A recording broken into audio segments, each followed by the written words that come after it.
Assalamualaikum warahmatullahi wabarakatuh. Waalaikumsalam warahmatullahi wabarakatuh. Bismillahirrahmanirrahim. Alhamdulillahi rabbil alamin. Wassalatu wassalamu ala ashrafil anbiya'i wal mursalin, Sayyidina wa maulana Muhammadin wa ala alihi wa ashabihil mujahidin at-tahirin. Amma ba'du, subhanaka la ilma lana illa ma 'allamtana innaka antal alimul hakim. La hawla wa la quwwata illa billahil aliyyil azim. Saudara-saudara kaum muslimin, terutama adik-adik para remaja dan pemuda yang saya cintai, apabila seseorang akan membangun rumah, tentu saja dia akan mengadakan beberapa pilihan. Sejak dari memilih lokasi di mana rumah itu akan didirikan, sampai kepada menentukan bahan-bahan kualitas yang akan dipakainya, sampai kemudian kepada wujud dan bentuk rumah yang akan ditinggalinya. Demikianlah bahwa untuk membangun sebuah rumah yang hanya untuk menaungi kehidupan di dunia ini, kita mengadakan berbagai macam pilihan. Apalagi kalau kita akan membangun sebuah rumah tangga yang kita harapkan tidak hanya akan menaungi kehidupan di dunia ini, tidak hanya untuk kepentingan kita saja, tetapi juga untuk kepentingan anak cucu kita di belakang hari, termasuk sampai kepada hari akhirat nanti. Oleh karena itu, pada pertemuan kali ini, saya hanya ingin khusus berbicara kepada adik-adik remaja dan para pemuda, bagaimana sebaiknya memilih jodoh menurut ajaran agama Islam. Dalam Al-Quran, Allah Subhanahu wa ta'ala menjelaskan, Zuyyina linnasi hubbus syahawati minan nisa, bahwa manusia apapun jenisnya, asal dia bernama manusia, dihiasi dengan perasaan cinta kepada perempuan. Jadi sejak dahulunya secara fitrah laki-laki senang kepada perempuan, sebagaimana perempuan pun senang kepada laki-laki. Dihiasi rasa cinta ini dalam kehidupan manusia. Dan oleh karena adanya rasa cinta, berkembanglah segala macam persoalan. Sehingga seorang ahli cinta pernah berkata, cinta adalah 5 huruf yang membuat persoalan tidak akan pernah selesai. 5 huruf yang membuat persoalan tidak akan pernah selesai-selesai. Tetapi dalam kehidupan sehari-hari sering kita saksikan bahwa cinta ini bisa mendorong, memberikan motivasi yang baik, dan cinta ini pun bisa juga memberikan dorongan yang tidak baik. Oleh karenanya, apabila cinta itu ibarat setetes embun yang jatuh di bumi yang subur, akan tumbuhlah di atasnya aneka ragam bunga-bungaan yang harum semerbak, indah mewangi, sedap dipandang orang, menebarkan rasa aman, damai, sentosa, dan begitu selanjutnya. Tapi jika cinta itu jatuh di hati yang gersang dan tandus, tidak ada yang akan dapat tumbuh di sana selain sirih memanjat batu, kuning daunnya, lemah gagangnya. Maka cinta yang semacam itu tidak akan memberikan dorongan positif kepada seseorang di dalam kehidupannya. Maka lebih dahulu kita akan membicarakan cinta dalam artian yang positif ini, untuk nanti sampai kepada perempuan yang bagaimana yang harus kita cintai, atau laki-laki yang bagaimana yang harus dicintai oleh seorang perempuan. Saudara hadirin yang saya hormati, cinta dalam artian yang positif, pertama, dia selalu mendatangkan keindahan. Yang kedua, cinta itu memberikan energi atau semangat untuk berjuang. Dan yang ketiga, cinta itu selalu membawa resiko dalam bentuk pengorbanan. Maka cinta yang positif pertama melahirkan keindahan. Disinilah orang memerlukan filter atau saringan. Sebab keindahan yang didasarkan karena cinta itu merupakan satu keindahan yang relatif saja. Boleh jadi karena indah orang jadi cinta, boleh juga jadi karena cinta segala sesuatu terasa jadi indah. Namun bagaimanapun juga, kalau hati sudah diliputi oleh rasa cinta, segalanya akan terasa menjadi indah. Cinta itu adalah keindahan. Yang kedua, cinta itu energi, melahirkan dorongan dan semangat. Yang lemah bisa menjadi kuat, yang takut bisa menjadi berani, yang jauh jadi terasa dekat. Itu semua karena dorongan cinta. Dan dari energi ini lahirlah yang ketiga, bahwa cinta adalah pengorbanan. Sehingga orang berkata, berani bercinta artinya harus berani berkorban. Takut berkorban, jangan bercinta. Kalau cinta ini kita salurkan kepada nilai-nilai agama umpamanya, yang pertama, cinta mendatangkan keindahan. Kita cinta kepada agama, maka apapun yang diperintahkan oleh agama akan terasa menjadi indah. Solat akan terasa menjadi indah, puasa terasa menjadi indah, zakat terasa menjadi indah, jihad pun akan terasa menjadi indah. Persis kalau kita cinta kepada seorang gadis. Jika kita cinta kepada seorang gadis, apanya saja akan kelihatan menjadi indah. Jalannya terasa indah, lenggang-lenggoknya terasa indah, suaranya merdu padahal cemprengnya bukan main. Seluruhnya akan mendatangkan keindahan karena dasarnya sudah cinta. Cinta membawa kepada keindahan. Yang kedua, cinta itu melahirkan energi.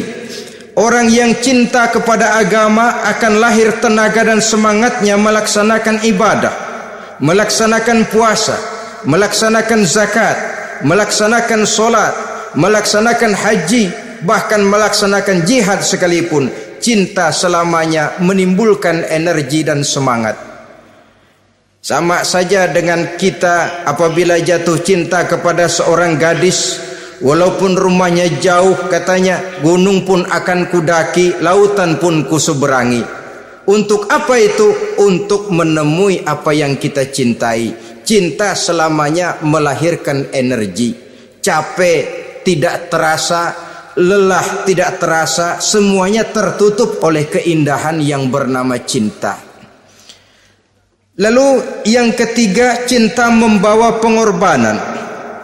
Apabila kita cinta kepada agama, maka pengorbanan terhadap apapun yang diminta oleh agama, baik itu pengorbanan waktu, tenaga, pikiran, harta, bahkan pengorbanan nyawa sekalipun, kita tidak akan berat melaksanakannya karena cinta kita kepada agama yang kita anut ini. Demikian juga cinta kita kepada seorang perempuan akan membuat kita rela berkorban. Apapun yang dia minta, jangankan kita tidak mampu, jangankan kita mampu, kita tidak mampu sekalipun, kita masih berusaha untuk mampu guna memenuhi tuntutan si buah hati belahan jantung. Kadang-kadang malam minggu si doi ngajak nonton, umpamanya duit tidak ada, gajian belum, kerja enggak, timbullah inisiatif, entah sepatu kita jual ke tukang loa, entah celana mampir dulu ke tempat lain. Yang penting kita berkorban untuk memenuhi permintaan si buah hati belahan jantung. Ketika itu pengorbanan sudah tidak kita rasakan lagi.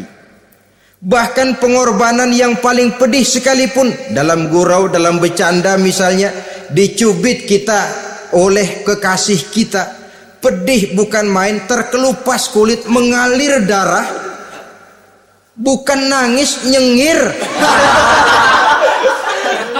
malah kadang-kadang minta tambah dicubit lagi.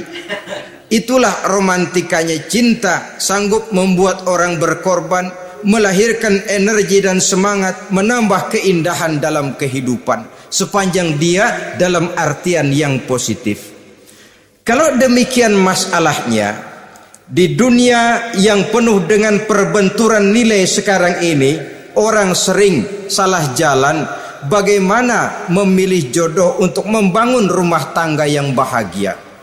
Jangan lupa bahwa membangun rumah tangga ini bukan hanya untuk 1-2 bulan, bukan hanya untuk 1-2 tahun, bahkan bukan cuma untuk kehidupan dunia, lebih daripada itu pun untuk menunjang kebahagiaan di akhirat. Oleh karenanya, memilih jodoh bukan satu hal yang mudah, bukan satu hal yang bisa dilaksanakan sambil lalu, tetapi memerlukan penelitian, memerlukan pengamatan yang mendalam. Apa petunjuk agama tentang itu? Dengan kata lain, bagaimana seharusnya seseorang memilih jodoh dalam kehidupannya? Ini tentu saja sumbangan moral buat adik-adik remaja dan para pemuda yang lagi kebingungan memilih jodoh, atau barangkali buat bapak-bapak yang kepengen nambah lagi.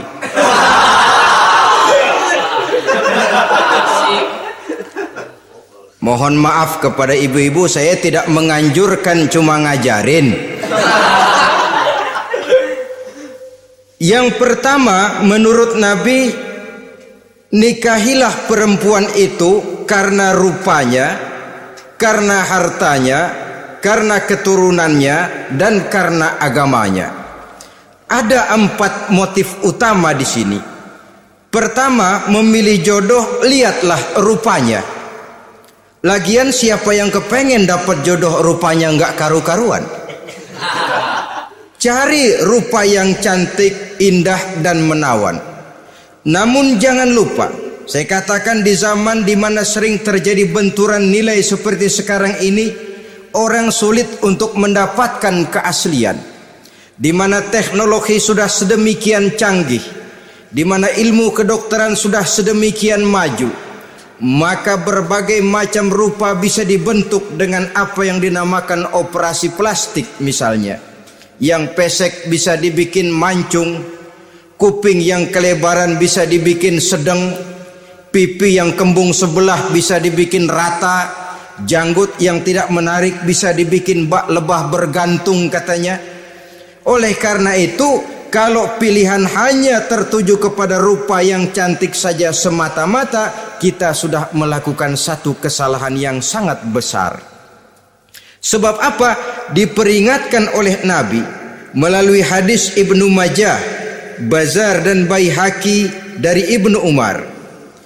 Janganlah kamu kawini seorang perempuan karena kecantikannya, sebab kecantikan boleh jadi akan mencelakakan.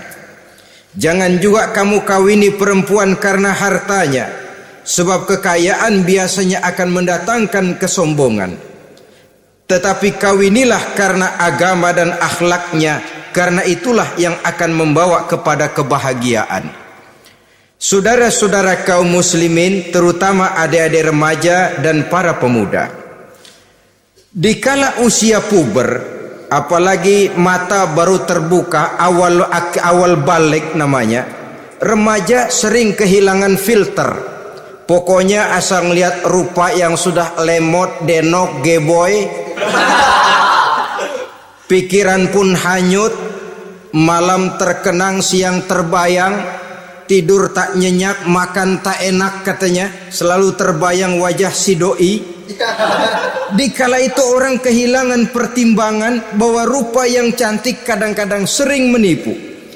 Diriwayatkan oleh Imam Ibnu Abbas, satu hari ketika sedang kumpul dengan para sahabat, lewatlah orang dengan potongan potongan orang kaya.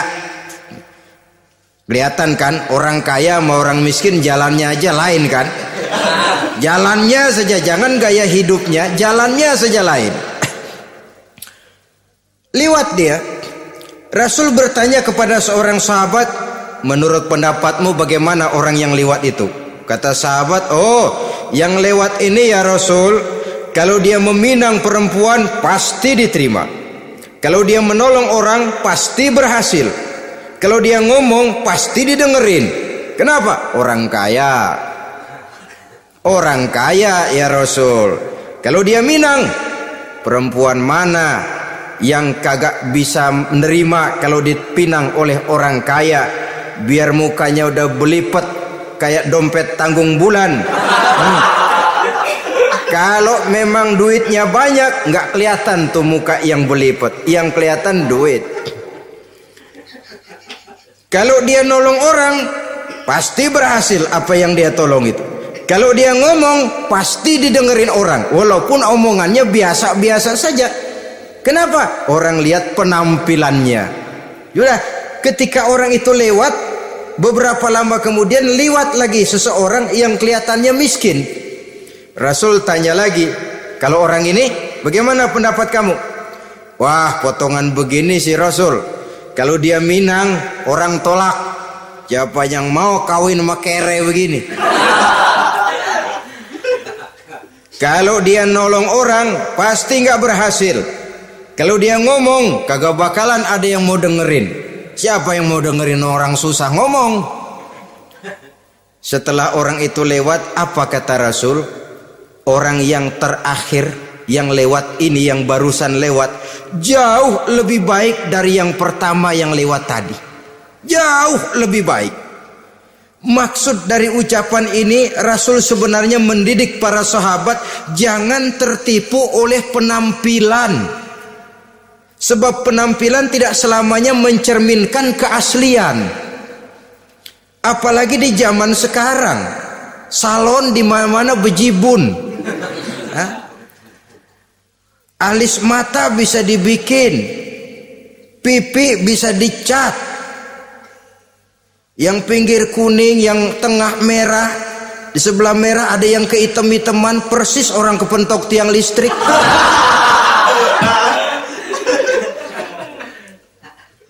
Kecantikan yang artifisial, kecantikan yang bukan alami. Karena itu silakan saja cari yang cantik, tapi jangan terpaku sampai di situ. Sebab kecantikan di samping dia mudah berubah oleh pergeseran masa dan pertukaran waktu, ternyata penampilan tidak selamanya mencerminkan keaslian. Lain hari seorang sahabat pernah mengadu, "Ya Rasul, ada apa? Inna imraati la turaddu yadul lamis." Ya Rasul, istri saya tidak pernah menolak tangan orang laki yang menjamahnya, mengajak salaman kepadanya. Apa jawab Rasul?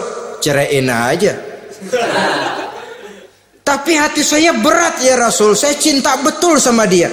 Ya kalau hatimu berat, jaga dia baik-baik. Nah, dari riwayat ringkas ini kita ambil satu perbandingan. Memang punya istri berwajah cantik itu kadang-kadang si malakama kalau imannya tidak kuat.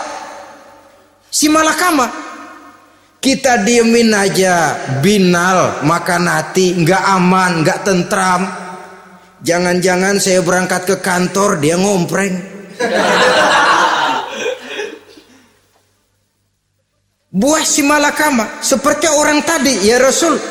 Istri saya kelihatannya sebenarnya tidak negatif maksudnya ini, cuma bersalaman tapi terlalu ngobrol.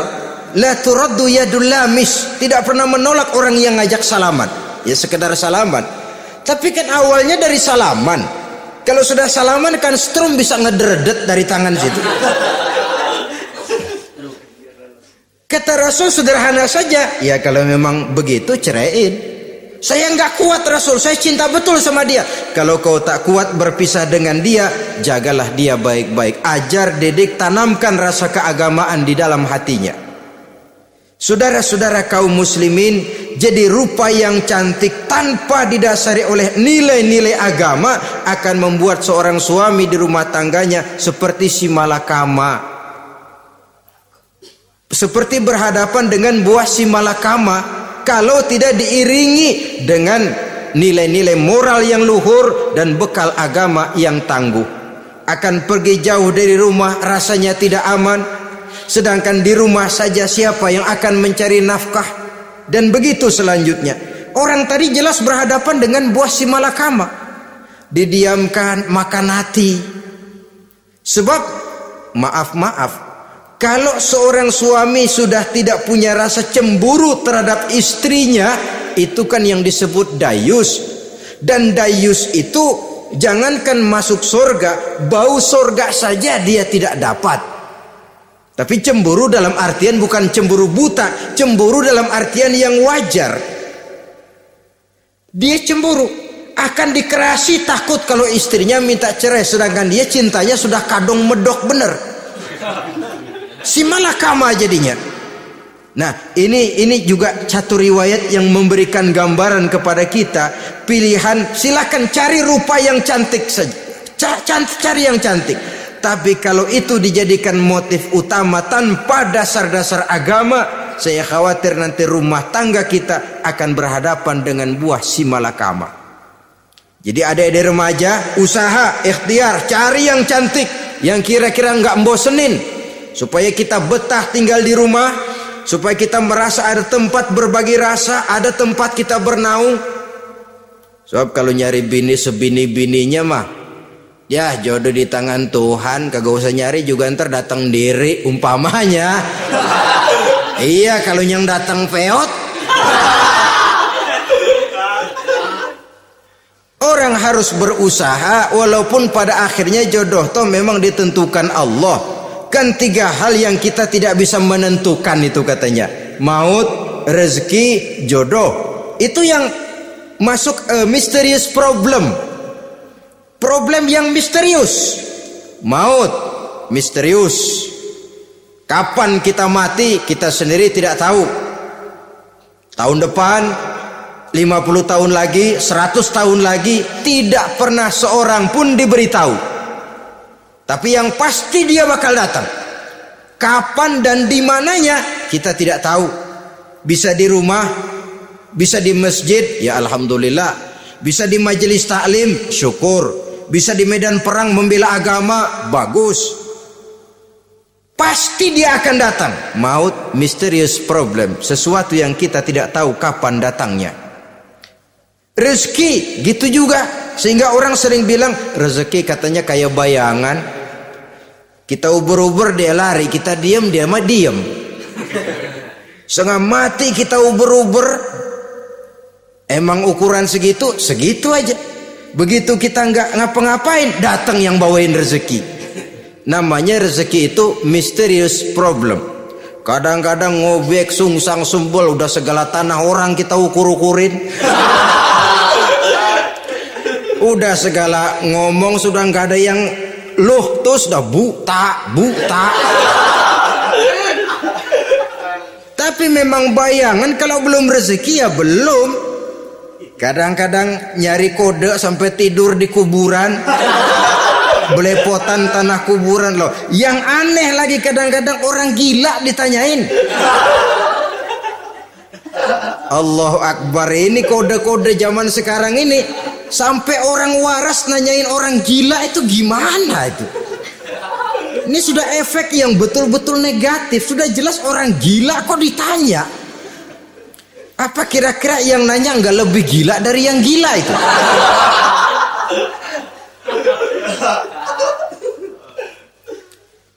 Saudara-saudara kaum muslimin, terutama adik-adik remaja dan para pemuda, jadi silakan saja cari rupa yang cantik, karena dia akan jadi tautan hati, buah hati belahan jantung, tempat kita berbagi rasa, tempat kita pulang dan tinggal di rumah tangga kita. Tapi hendaknya kecantikan rupa itu diiringi juga dengan kecantikan budi. Karena itu cari rupa yang cantik. Ini pilihan utama. Yang kedua, kata Nabi, harta, cari yang kaya. Tetapi jangan lupa, jangan dijadikan pilihan utama, karena kekayaan sering mendatangkan kesombongan. Apalagi kalau seorang pemuda mendapat istri orang kaya. hidupnya dimodali oleh istrinya, maka biasanya wibawanya sebagai seorang suami akan hilang. Akhirnya komando di tangan istri. Dikala itulah suami tidak lebih daripada prajurit yang taat kepada komando istrinya. Padahal menurut konsep Quran, ar-rijalu qawwamuna 'alan nisa, laki-laki diciptakan sebagai pembimbing bagi perempuan. Kalau nanti suatu saat terjadi benturan, sedangkan modal diberikan oleh istri, terjadilah pengungkitan. Kata istrinya apa? Lu jangan bertingkah, lu kan kawin sama gue, modal lu kolor doang.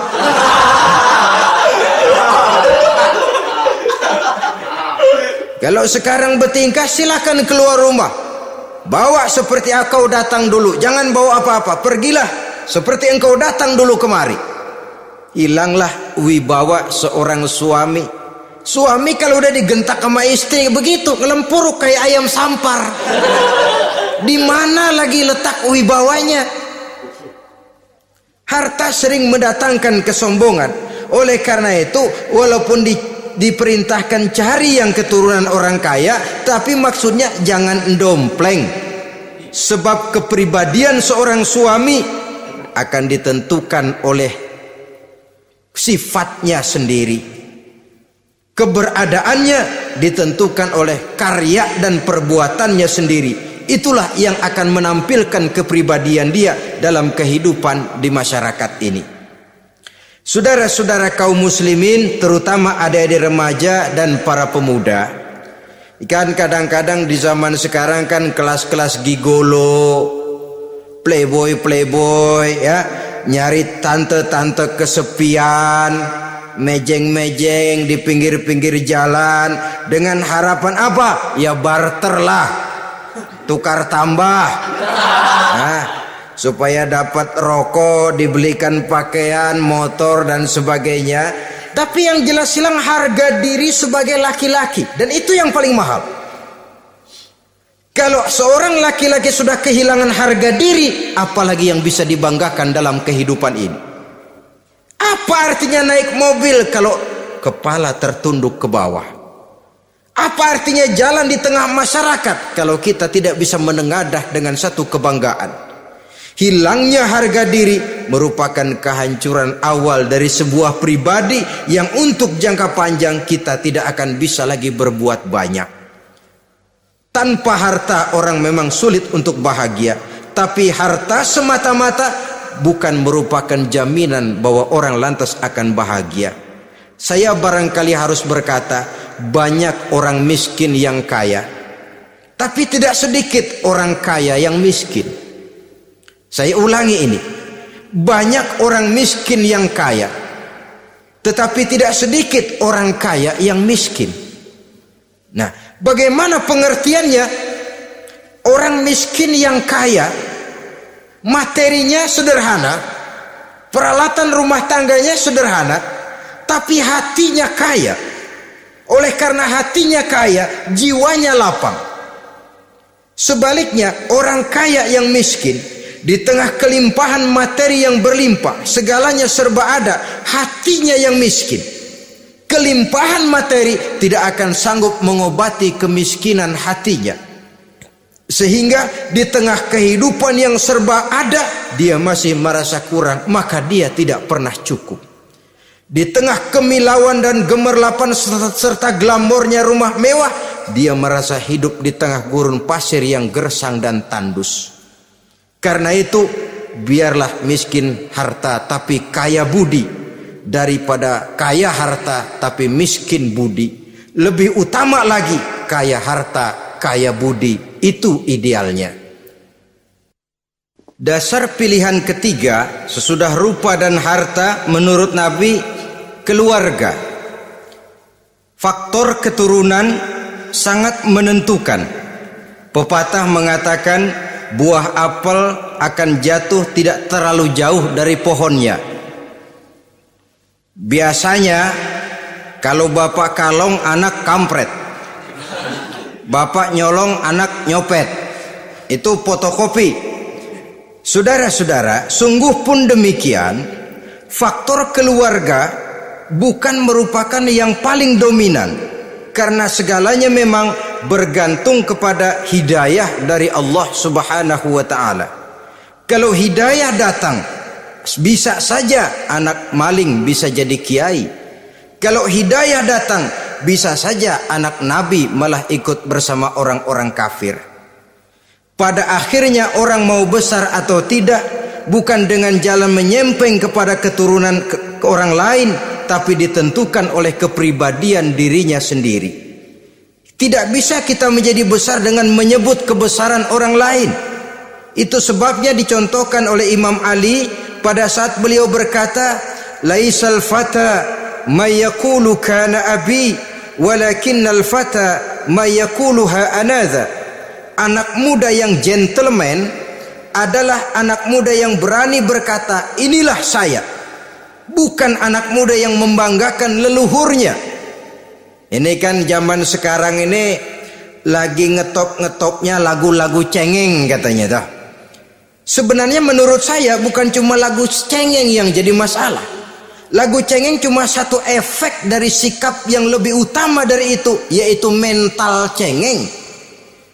Kalau mental sudah cengeng, apapun yang kita lakukan akan jadi cengeng. Tidak cuma lagu, kebudayaan yang lahir akan kebudayaan cengeng. Jadi pengusaha cengeng. Jadi pejabat cengeng. Jadi kiai cengeng. Kenapa? Mental cengeng. Di antara mental cengeng itu apa? Mengandalkan fasilitas atasan. Kalau tidak ada fasilitas dari atas, lantas tidak bisa berbuat apa-apa, cengeng. Menjadi besar bukan karena karier pribadi, tapi karena nasib katrolan. Itu pun termasuk mental cengeng. Sedikit gagal, bagaimana sedikit jalan buntu, sedikit deadlock, lu ngapain lu melulu? Saudara hadirin yang saya hormati, jadi lebih penting dari sekedar lagu-lagu cengeng, saya malah lebih suka bicara mental cengeng ini.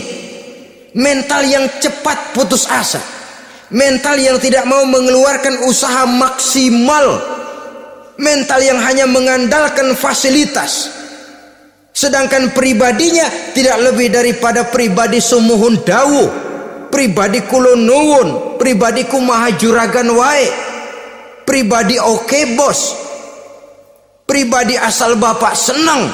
Bukankah itu semua merupakan cermin dari mental-mental yang cengeng, yang untuk jangka panjang tidak akan pernah menguntungkan daripada pembangunan bangsa dan negara yang kita cintai ini. Seseorang mau besar atau tidak bukan dengan jalan menyempeng kepada kebesaran orang lain. Bahkan Syauqi dalam sebaik syairnya yang lebih tegas mengatakan, wa syarrun nasi zu khumulin iza fakhartahum zakarul jaduda wa syarrun nasi wa khairun nasi zu syarafin qadimin aqama li nafsihi syarafan jadida. Generasi yang paling jelek adalah generasi pemalas. Kalau kelihatan orang lain lebih hebat dari dia, disebut-sebutnya kebesaran nenek moyangnya. Dia sendiri nggak punya prestasi apa-apa. Kerjanya cuma ngandeli kerjanya cuma menggelayuti fasilitas orang tuanya. Tanpa itu dia tidak akan punya nilai dan harga sama sekali. Ini generasi paling jelek. Kalau orang lain kelihatan lebih hebat, dia sebut nenek moyangnya. Lo sih belum apa-apa, lo baru kopral lo. Engkong gua no, komandan Hansip. Engkongnya yang disebutin. Dia sendiri tidak punya prestasi apa-apa. Jadi silahkan saja cari gadis dari keturunan keluarga yang baik-baik, tapi jangan jadikan tendensi utama, jangan dengan niat untuk menyempeng kepada kebesarannya, tapi paling tidak dengan niat agar mudah-mudahan dari benih yang baik ini akan lahir keturunan-keturunan yang baik pada akhirnya nanti. Itu yang kita harapkan. Bukan lalu dengan pertimbangan, weh mertua gue bos nih, kali aja begitu gue kawin dia mampus. Ini semua warisan kan jatuh kemari semua. Kalau itu niatnya sudah jelas salah. Kita mencari perempuan dengan keturunan-keturunan yang baik dengan berharap agar anak-anak kita nanti yang akan merupakan benih cucunya akan melahirkan kebaikan-kebaikan seperti leluhurnya dulu. Saudara, pilihan yang keempat kata Nabi, agama. Ini yang paling inti. Kenapa? Agama itu motivasinya moral. Di sini segalanya ditentukan. Rupa yang baik, harta yang banyak, keluarga yang luhur. Kalau sudah dilandasi oleh agama yang rapuh, bahkan tidak beragama sama sekali, ketiga hal di atas tadi hanya akan mendatangkan malapetaka. Sekarang kan kita tertipu oleh penampilan, padahal penampilan belum tentu kenyataan. Di jalan-jalan kita akan lebih terpesona melihat gadis pakai miniskirt di atas lutut ketimbang kita melihat gadis-gadis yang pakai jilbab. Kalau sudah pakai jilbab keliwat, yang usil banyak banget, bau sorga nih. Bau sorga katanya.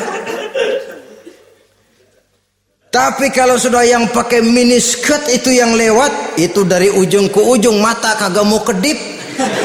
Laler nemplok di mata kagak dirasain. Kita terpesona oleh penampilan zahir, padahal penampilan belum tentu memantulkan hal yang sebenarnya. Tapi memang itulah watak manusia. Watak manusia, saya katakan manusia tanpa kecuali.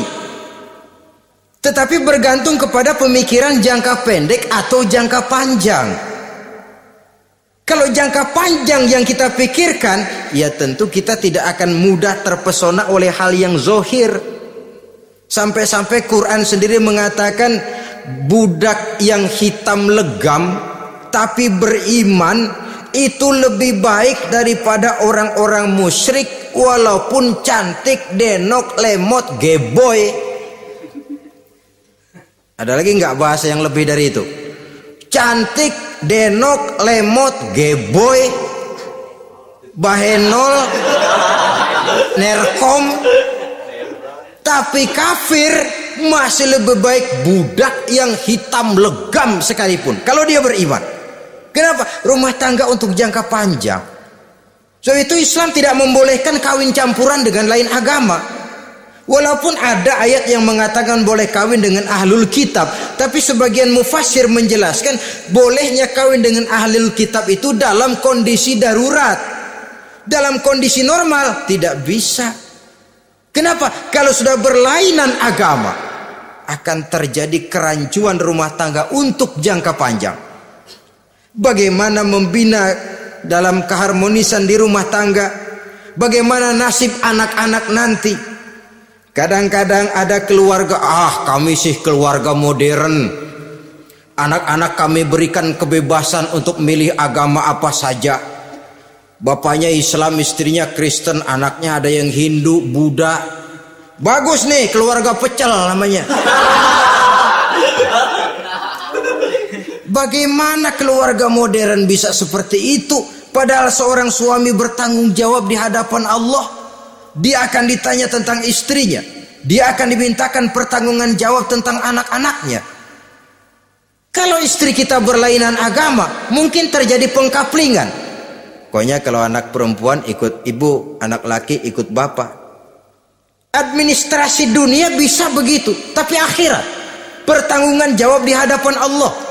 Bisakah kita, sorry aja Tuhan emang janjinya begini.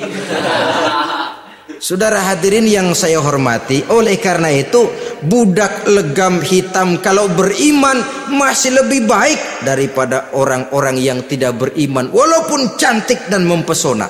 Kenapa? Ini faktor agama. Ya buat 1-2 bulan bisa terwujud rumah tangga yang tentram. 2-3 tahun mungkin masih bisa bertahan, tapi sampai kapan? Sampai kapan itu akan terwujud? Pada akhirnya akan muncullah dilema yang akan sulit buat diatasi. Oleh karenanya motif agama dijadikan stres oleh Nabi. Fazfar bizatiddin taribat yadak. Pilih agama sebagai titik sentral, sebagai pilihan utama. Kalau agamanya kuat, walaupun rupanya sederhana, tapi karena nilai agamanya kuat, dia bisa menyenangkan hati suaminya. Dia bersolek untuk kepentingan suaminya. Dia taat kepada suaminya. Harta, dia anak orang kaya untuk membantu perjuangan suaminya. Tapi kalau tidak ada modal agama, rupa yang cantik bisa menyengsarakan suami. Apalagi kalau suami kere, istrinya sudah cantik, kaya ataupun tidak kaya kadang-kadang, udah suaminya suruh ngempuk di rumah, bininya yang kerja. Ya kalau kerja mendingan kalau dikerjain itu.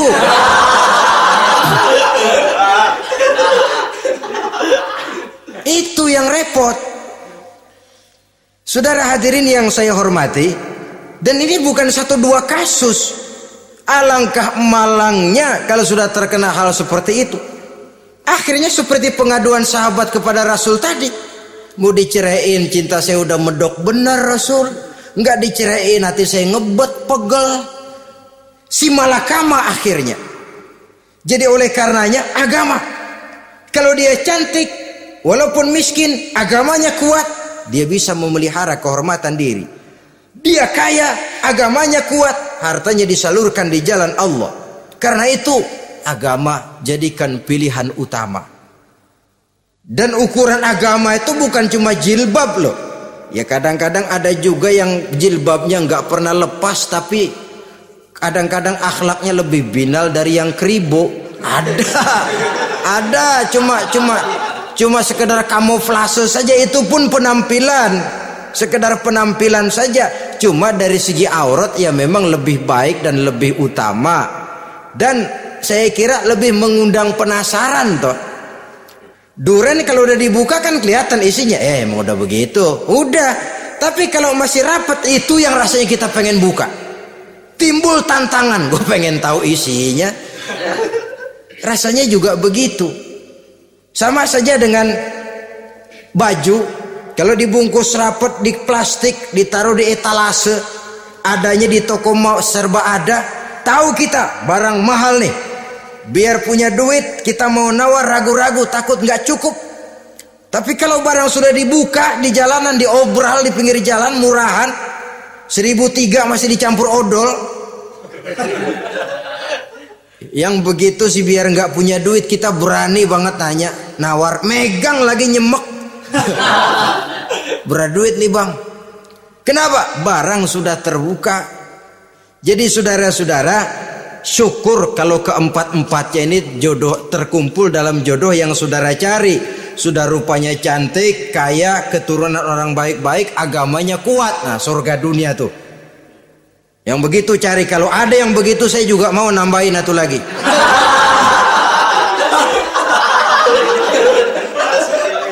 Tapi yang kumpul keempat-empatnya ini terus terang saja langka. Makhluk langka ini. Kadang-kadang cantik, kaya, keluarganya hebat, agamanya nol, akhlaknya kayak setan. Tapi yang paling celaka kalau empat-empatnya kagak ada. Rupanya jelek, melarat, bapaknya biang maling, kagak beragama lagi. Apanya yang mau dipilih? Mampus saja mendingan. Sudah nggak ada pilihan sama sekali tuh. Sudah nggak ada pilihan sama sekali. Saudara hadirin yang saya hormati, terutama adik-adik remaja. Nah, lalu apa motivasi agama dalam pembinaan ini apa? Agama ini kan memberikan contoh bahwa perempuan yang baik itu, yang kita ingin jadikan dia sebagai ideal dalam pencarian jodoh, tandanya 3. Iza ra'aitaha sarratka, kata Nabi. Kalau dipandang dia bisa menggembirakan kamu. Kan ini yang penting buat seorang suami. Kalau saudara nanti jadi suami, punya istri yang jadi partner setia mendampingi suaminya. Kalau dilihat nggak bosenin, Kenapa? Dia berdandan untuk nyenangin hati suaminya, enggak bosenin. Kan kadang-kadang ada bini kalau kita pulang demek aja fotonya.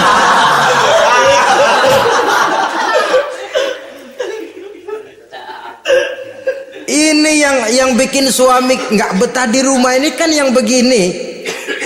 Adapun perempuan yang beragama, apabila dipandang oleh suaminya, dia pandai menyenangkan hati suaminya. Andai kata suaminya dalam kesulitan, dia tidak menambah beban kesulitan. Paling tidak dia bisa memberikan satu bantuan moral. Bantuan moral untuk mengurangi beban kesulitan daripada suaminya. Suami pulang dagang rugi, kata istrinya, romantika bang. Sekali-sekali lah, masa selamanya dagang mau untung. Besok siapa tahu untung lebih besar. Kan meringankan tuh. Kadang-kadang enggak, suami pulang dagang dari pasar panas rugi, sampai rumah bini pidato pletar-pletor. Lu dagang rugi, emang lu laki goblok.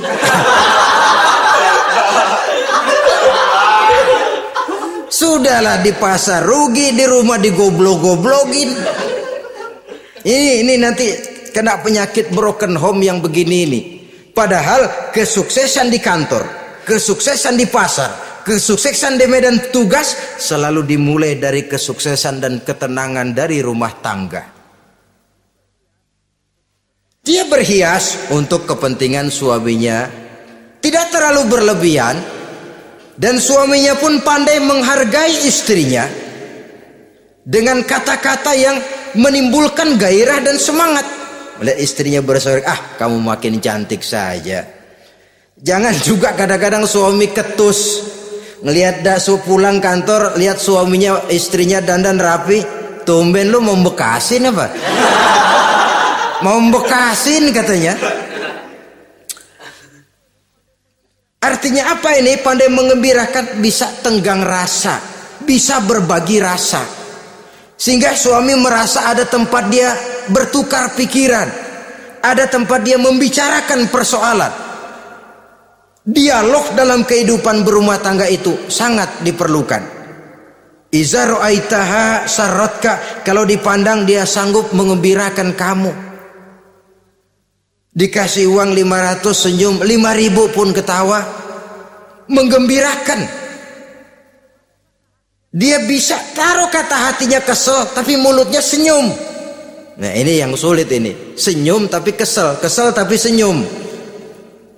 Kadang-kadang istri itu kan kalau sudah kesel, suami pulang nggak bisa dia menyembunyikan kekesalannya. Dari jauh suami sudah lihat ini yang nyambut, ini bemo ini. Udah monyong serem. Saudara hadirin yang saya hormati, yang kedua, bila diperintah dia taat. Ini pengaruh agama. Sehingga Nabi mengatakan, "Lau amartu li ahadin ayyasjuda ila ghairiha, la amartul mar'ata litasjuda ila zawjiha likibari haqqihi 'alaiha." Andai kata saja boleh aku memerintahkan manusia untuk sujud kepada sesama manusia, pastilah aku perintahkan perempuan untuk sujud kepada suaminya. Kenapa? Karena besar hak suaminya kepada dirinya. Untung sujud kepada manusia tidak boleh. Andai kata boleh, perempuan disuruh sujud sama suaminya. Ini tidak perlu sampai sujud, cium tangan saja minta ridho suami. Kadang-kadang perempuan sekarang berat. Paling banter setahun sekali lebaran doang. Laki pulang sembahyang tubruk, cium tangan minta redo, nangis segala macam. 3 hari habis lebaran beras habis, monyong aja lagi.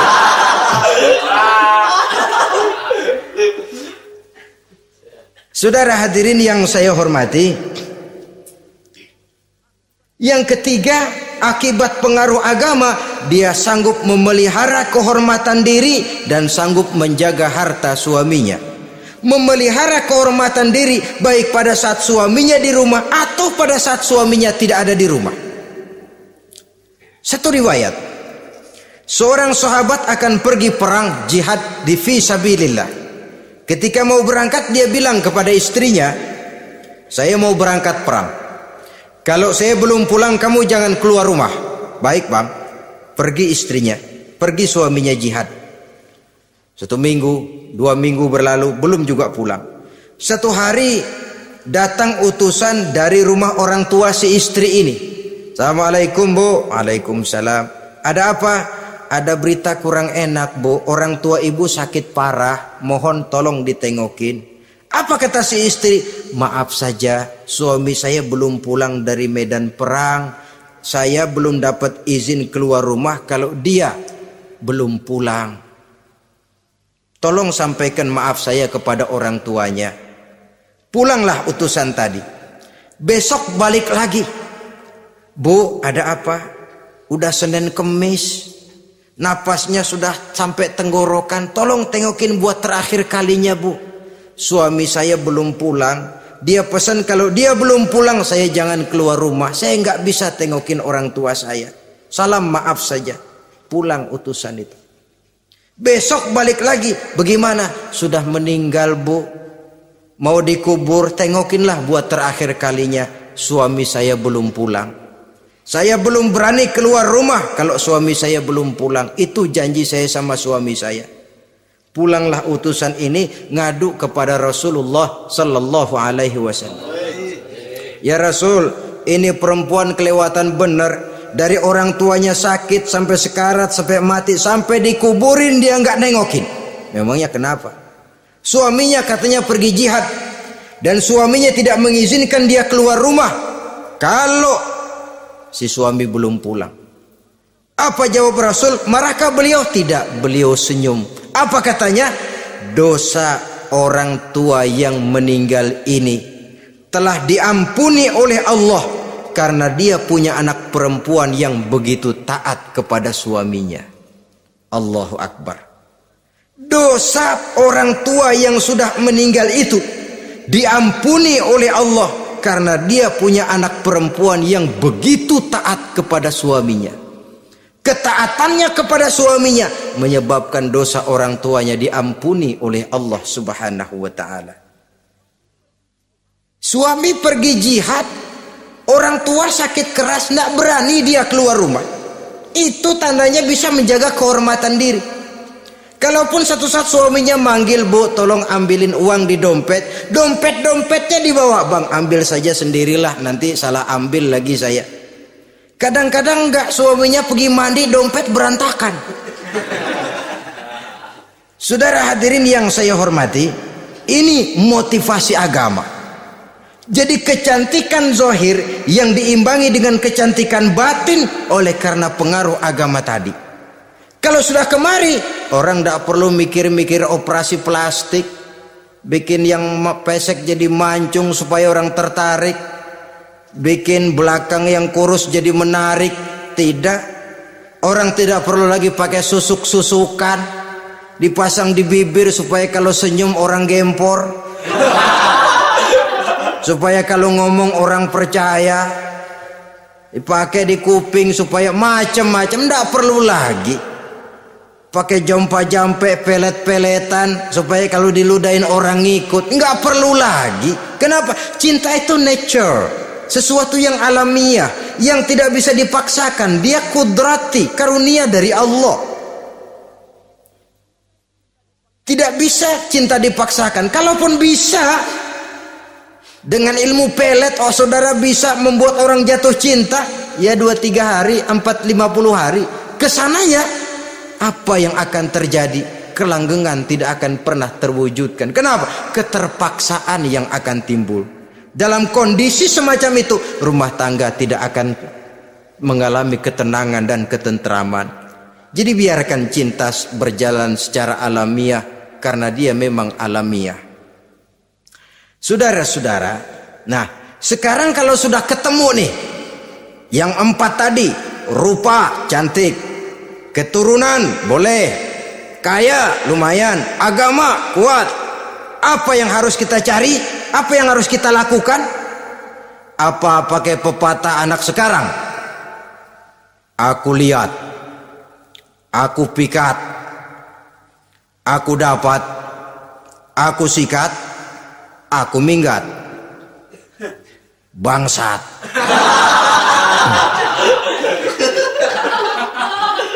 Itu kan ada moto cinta kilat begitu tuh. Cinta kilat katanya. Aku lihat, aku pikat, aku dapat, aku sikat, aku minggat. Bangsat. Atau kita harus hanyut dalam arus free love, free sex, summon living, eksperimen dulu? Tidak. Islam mengajurkan kalau memang seret, ini rasanya ini nih, mantap gue nih. Apa yang diajarkan oleh Islam selanjutnya? Meminang, saudara-saudara. Meminang adalah langkah awal untuk mengikat tali pernikahan. Diizinkan meminang, dan di dalam meminang pun diizinkan untuk melihat. Cuma kalau boleh, ya syaratnya itu waktu melihat itu jangan sampai ketahuan si perempuan yang akan kita pinang itu. Untuk apa kita meminang? Pertama, untuk yakin bahwa perempuan yang kita inginkan ini sudah kumpul syaratnya itu, tidak ada cacatnya. Yang kedua, untuk memperkuat tekad hidup berumah tangga, diperlukan meminang. Adapun adat itu berbeda. Tapi bahwa konsep meminang itu dalam Islam ada, itu jelas. Ya kalau mesti bawa pisang raja, pakai roti buaya, pakai martabak segede ban mobil truk segala macam, itu adat saja ya. Tapi yang real meminang itu ada dalam Islam. Nah, bagaimana adab meminang? Setelah kita tahu anak ini cantiknya ya, keturunan baik ya, kekayaannya lumayan, agamanya kuat, pinanglah dia. Caranya boleh lihat langsung. Lihat langsung kalau bisa tanpa setahu si perempuan. Dan batas yang boleh dilihat itu muka dan tangan, itu saja. Jadi jangan gerusak. Minta permisi Pak, saya mau ngelihat anak bapak seutuhnya, soalnya buat saya ini nanti. Apanya aja dibedolin, jangan. Kira-kira yang boleh itu muka sama tangan. Andai kata kita risih, sebab nanti kalau nggak jadi akan jadi timbul rasa malu dan si perempuan juga kasihan. Boleh mengutus perempuan yang kita percaya. Coba kau ke sana, lihat kondisinya yang sebenarnya bagaimana. Kalau ngelihat dari jauh sih utuh, siapa tahu nanti tangannya kurang sebelah. Coba lihat sana. Saudara-saudara, kemudian boleh juga ditanyakan kepada orang tuanya. Dan dalam hal ini orang tua si gadis tidak boleh menyembunyikan aib atau cacat yang dimiliki oleh anaknya. Dia harus menceritakan apa adanya, sampai pun kekurangan anaknya yang paling kecil sekalipun. Sebab apa? Jangan sampai istilah pepatah beli kucing dalam karung. Kedengeran suaranya doang meong-meong, begitu dibuka tuh kucing gempor sebelah kakinya nggak ada. Kan tentu kita tidak kepengen kecewa di belakang hari. Itulah perlunya meminang sebagai jembatan untuk menuju kepada pernikahan. Nah, dengan demikian kalau sudah usaha meminang ini dilaksanakan, jangan merasa sudah setengah resmi. Ini yang kadang-kadang jadi penyakit. Malah sesudah meminang harus masing-masing lebih menjaga diri, menjaga kehormatan, menjaga pergaulan. Kenapa? Agar saat memasuki jenjang pernikahan nanti merupakan jenjang yang sangat ditunggu-tunggu. Ada rasa keinginan tahu. Kalau tidak, ya udah biasa, nggak giroh lagi ngadepin perkawinan. Kenapa? Kemarin-kemarin gue udah cobain. Hilang gairah lagi. Sebab itu kalau sudah meminang, jangan merasa sudah setengah halal. Udah minang ini Kadang-kadang orang tua juga konyol. Sudah dipinang, diumbar. Lu mau kemana kayaknya lu udah pinang. Padahal meminang itu cuma langkah awal. Sedangkan selanjutnya harus lebih berusaha menjaga kehormatan diri sampai pada saat nanti pelaksanaan pernikahan. Nah, saudara-saudara, terutama adik-adik remaja dan para pemuda, walaupun agak sekilas memang karena terbatasnya waktu pada pertemuan ini, mudah-mudahan bisa memberikan gambaran yang sepintas tentang bagaimana sebaiknya kita memilih jodoh di dalam membina rumah tangga yang bahagia. Semoga ada manfaatnya. Terima kasih atas segala perhatian. Mohon maaf atas segala kekurangan. Usikum wa nafsi bitaqwallah. Wassalamualaikum warahmatullahi wabarakatuh.